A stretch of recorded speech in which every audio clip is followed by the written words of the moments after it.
বন্ধুরা, আজকে আমরা আলোচনা করব গাছের একটি প্রয়োজনীয় খাবার, যেটা হচ্ছে ইউরিয়া। তো আমরা সাধারণত বাগানিরা অনেক ধরনের খাবারই ব্যবহার করি, যে সমস্ত খাবারগুলির মধ্যে মোটামুটি নাইট্রোজেন, ফসফরাস, পটাশিয়াম, ম্যাগনেসিয়াম সমস্ত খাদ্য উপাদানগুলি থাকে। সেই সমস্ত খাবারগুলি কিন্তু আমরা সাধারণত ব্যবহার করি, কারণ আমরা সবসময় গাছের জন্য একটা প্রপার ডায়েট দেওয়ার চেষ্টা করি। কিন্তু শুধুমাত্র ইউরিয়া, যেটার মধ্যে রয়েছে নাইট্রোজেন, এবং এই নাইট্রোজেনকেও আমাদের কিন্তু গাছে কখনো কখনো ব্যবহার করতে হবে।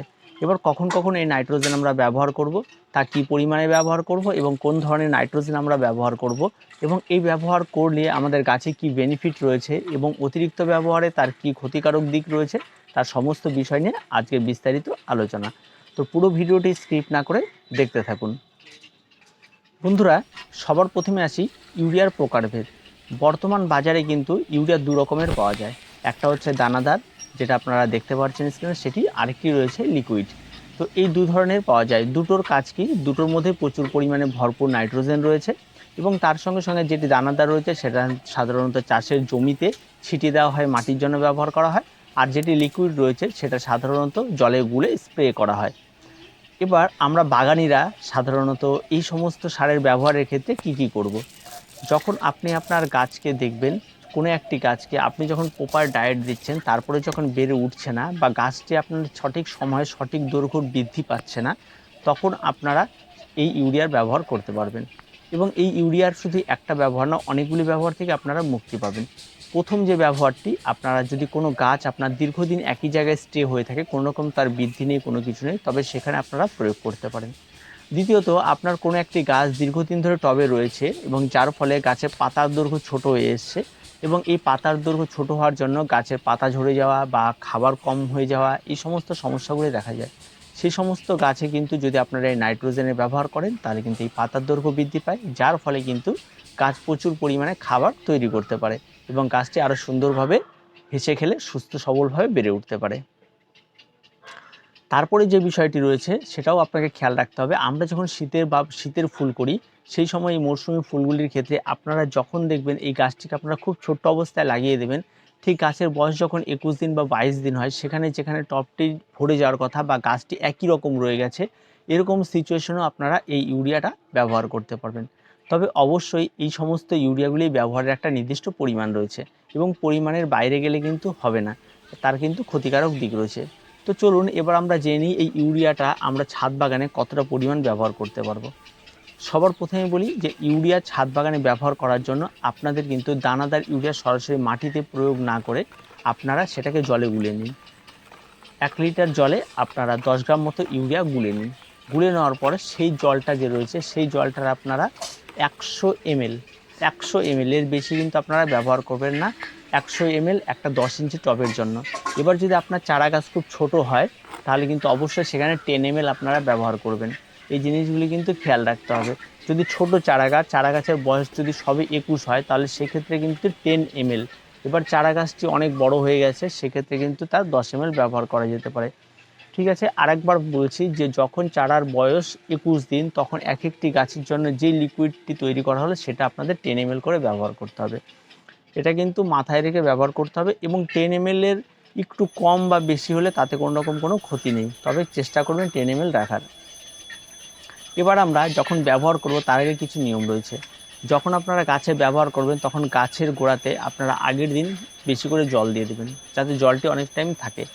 তারপর আপনারা যে 10 ml খাবারটি দেবেন, খাবারটি দেওয়ার পর গাছে আর কোনো রকম কোনো খাবার প্রয়োগ করবেন না। এইভাবে রেখে দেবেন, যেদিন প্রয়োগ করবে ঠিক তার পরের দিন গিয়ে গাছের মাটিগুলিকে সুন্দরভাবে নিড়িয়ে দেবেন। এই জিনিসটি কিন্তু আপনাকে করতে হবে। করার পর আপনাকে ওটাকে রেখে দিতে হবে, ঠিক পরের দিন যখন মাটিটি শুকিয়ে আসবে তখন আবার গাছে জল দেবেন। দেখবেন আপনার গাছে সারটি খুব তাড়াতাড়ি ধরবে এবং গাছটি খুব তাড়াতাড়ি বৃদ্ধি পাবে। এই বিষয়টি করতে হবে। এবার যারা স্প্রে করবেন, এবার স্প্রে করার বিষয়টি রয়েছে, সেটা অবশ্যই আপনারা সূর্য ওঠার আগে স্প্রে করুন, ভোরবেলা, বা সূর্য ডোবার পরে বা বিকেলবেলা আপনারা এটাকে স্প্রে করুন।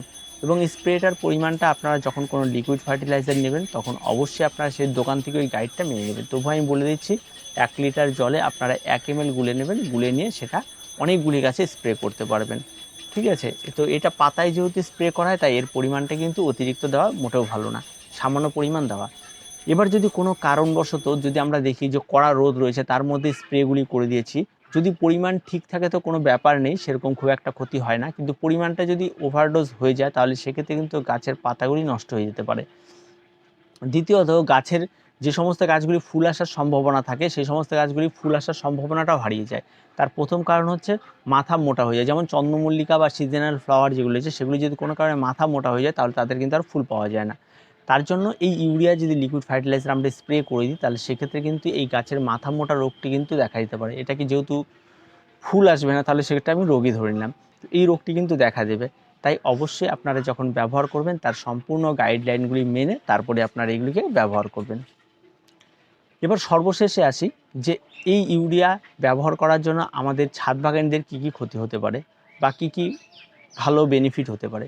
প্রথমত, আমরা যখন মাটি প্রস্তুতি করি তখনই কিন্তু আমরা প্রত্যেকটা টবের জন্য 1 চামচ করে ইউরিয়া ব্যবহার করে নিতে পারি।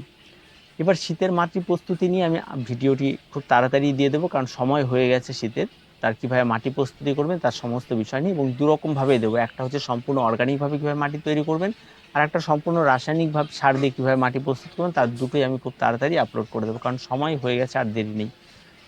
এবার এই যে মাটি প্রস্তুতির সময় আপনারা ব্যবহার করবেন, সেক্ষেত্রে আপনারা অবশ্যই যে 10 ইঞ্চি মাপের যে 10টা টব ব্যবহার করেন তাহলে অবশ্যই সেখানে আপনারা 5 চামচ আপনারা এই ইউরিয়া ব্যবহার করতে পারেন। তাতে রেজাল্ট কিন্তু অত্যন্ত ভালো হবে এবং গাছের গ্রোথ খুব সুন্দর হবে, এবং আপনি নিজেই দেখলে অবাক হয়ে যাবেন এত সুন্দর গ্রোথ হবে। এবার এটা কিন্তু মাটি প্রস্তুতির সময়, মাটি প্রস্তুতি আপনি যেদিন করলেন সেদিন টব ভরলেন, সেদিন পরের দিনই বিকালবেলা গাছ লাগিয়ে দেন তাহলে কিন্তু হবে না। এই মাটি প্রস্তুতি করে আপনাকে সে মাটিটি রেডি করে রেখে দিতে হবে, বিশেষ করে 1 মাসের জন্য। তারপর সেটাকে ব্যবহার করতে হবে, তাহলে তার গুণাগুণটা অনেক বাড়ে, তার মধ্যে অনেক ভালো ভালো ব্যাকটেরিয়া জন্মায়, অনেক খারাপ ব্যাকটেরিয়াগুলি নষ্ট হয়, অনেক কাজ হয়। সেগুলির জন্য অবশ্যই আপনাকে এই সিস্টেমটা মানতে হবে। এবার তারপরে যে বিষয়টি রয়েছে সেটা হচ্ছে আপনারা এই যে ইউরিয়াগুলি ব্যবহার করবেন, এই ইউরিয়া কখনোই গাছের মাটিতে অতিরিক্ত মাত্রায় আপনারা ব্যবহার করবেন। সঠিক ডোজ, সঠিক পরিমাণ জেনে তারপরে আপনারা এটিকে ব্যবহার করবেন, তবেই কিন্তু আপনারা সুন্দরভাবে প্রত্যেকটা গাছের কিন্তু গ্রোথটা ভালো হবে। এবার মাটিতে ব্যবহার করলে মাটিতে লবণের পরিমাণ বেড়ে যায়, রাসায়নিক সার বা অন্যান্য কিছু, তাহলে কিন্তু ধানের জমিতে কিন্তু এতদিনে কিন্তু ধানই হতো না। ঠিক আছে, তো সেরকম কোনো বিষয় নেই। যে পরিমাণ লবণ তার উৎপন্ন করে তাতে আমাদের ছাদ বাগানের টবের মাটির তেমন কোনো রকম কোনো ক্ষতি হয় না, এবং তাতে যে পরিমাণ গাছের ফলন হয় সেটা আমাদের অনেক চোখে পড়ার মতো, এবং সেটার জন্য অনেক ভালো। আর যারা ভেজিটেবল গার্ডেন করবেন তাদের জন্য তো অত্যন্ত উপযোগী একটি সার এই ইউরিয়া, এবং সেটা নিয়ে পরে আর একদিন আলোচনা করব। তো এই যে ইউরিয়া সারের এই যে ব্যবহারগুলি হচ্ছে, অবশ্যই আপনাদের এই ব্যবহারগুলিকে জানতে হবে, তারপরে কিন্তু আপনাকে সেগুলিকে প্রয়োগ করতে হবে। অন্যথায় যদি আপনারা কোনো একটা সার প্রয়োগ করা শুরু করেন তাহলে কিন্তু ক্ষতি হতে পারে। আবার আমি কিছু মরশুমি ফুলের কথা বলছি, যেমন রয়েছে আপনার গাঁদা। যে সমস্ত গাছগুলি ডোয়ার্ফ ভ্যারাইটির হয়, সেই সমস্ত গাছগুলি গ্রোথ খুব কম হয়, সেই সমস্ত গাছে কিন্তু আপনারা যদি এই লিকুইড ফার্টিলাইজার আপনারা স্প্রে করতে পারেন তবে কিন্তু প্রচুর পরিমাণে তার বেনিফিট রয়েছে, এবং সেই সমস্ত গাছগুলি আরও বেশি বুস্ট হয়, আরও বেশি বাড়ে, এবং তাতে ফুলের সংখ্যা অনেক বৃদ্ধি পায়। ঠিক আছে, ডালের সংখ্যা যদি বেড়ে যায় বা গাছ যদি সুন্দরভাবে বেড়ে যায় তাহলে কিন্তু অটোমেটিকলি সেই ফুলের সংখ্যাও কিন্তু বেড়ে যায়। তো এই সমস্ত বিষয়গুলি রয়েছে এই ইউরিয়া সারের মধ্যে। আর চাষবাসের ক্ষেত্রে তো হিউজ পরিমাণ ব্যবহার করা হয়ে থাকে, আরও প্রচুর গুণাগুণ রয়েছে। তো আজকে ভিডিওটি এ পর্যন্তই। ভিডিওটি ভালো লাগলে অবশ্যই লাইক, শেয়ার এবং কমেন্ট করুন, আর আমাদের চ্যানেলটিকে অবশ্যই সাবস্ক্রাইব করুন।